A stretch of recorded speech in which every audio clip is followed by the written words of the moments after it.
এই গাছগুলো কোন গাছ বলুন তো? এগুলি হচ্ছে কর্নফ্লাওয়ার। আমি দানা ছড়িয়েছিলাম, এবছর চারা হওয়ার পরিমাণ কম হলেও বেশ কিছু কর্নফ্লাওয়ার গাছ হয়েছে। আজ আমি এই গাছগুলিকে তুলবো এবং প্রতিস্থাপন কিভাবে করব সেটি সম্পূর্ণ আপনার সাথে শেয়ার করব। নিজে হাতে তৈরি করা গাছ বেশ মজবুত হলেও চেষ্টা করতে হবে যেন শিকড় বেশি না ছেড়ে, তাহলে এই গাছ সহজে সেট হতে পারবে। এই গাছ আমি বসাবো শোধন করা মাটিতে। মাটি আমি শোধন করে রেখেছি ট্রাইকোডার্মা ভিরিডি এবং সিউডোমোনাস দিয়ে। ট্রাইকোডার্মা ভিরিডি হচ্ছে জৈব ছত্রাকনাশক এবং সিউডোমোনাস হচ্ছে জৈব ব্যাকটেরিয়া নাশক। জৈব পদ্ধতিতে গাছ করেন তারা জানাবেন তো কমেন্টে। যাই হোক, এইভাবে আমি মাটি তৈরি করে রেখেছি, সেই মাটিতে আমি এই কর্নফ্লাওয়ার গাছ আমি বসাবো।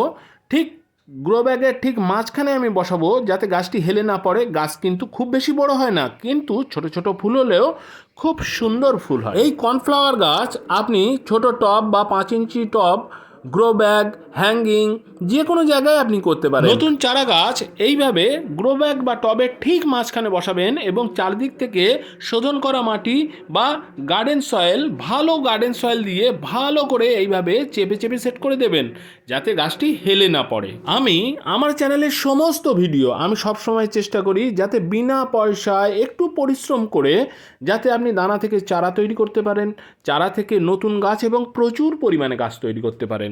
আমার চ্যানেলের ভিডিওগুলি যদি ভালো লাগে অবশ্যই একটি লাইক দেবেন, আর আমার চ্যানেলে নতুন হয়ে থাকলে অবশ্যই আমার চ্যানেলকে সাবস্ক্রাইব করে বেল বাটনকে অলে সেট করে দেবেন। গাছ বসানোর পর এইভাবে ভালো করে গোড়া ভিজিয়ে জল দিন, তারপর 2-1 দিন ছায়া জায়গাতে রেখে তারপর আপনি গাছ একটু সুস্থ হলে রোদ্রে বার করে দিন। যদি কোনো প্রশ্ন থেকে থাকে তাহলে মনের মধ্যে পুষে না রেখে কমেন্ট বক্সে লিখে দিন। আমি আমার যতটা জ্ঞান আছে সেই জ্ঞান দিয়ে আপনাদের এই প্রশ্নের উত্তর দেওয়ার চেষ্টা করব। তাহলে দেখা হচ্ছে নতুন একটি ভিডিওতে। ততক্ষণ পর্যন্ত টাটা।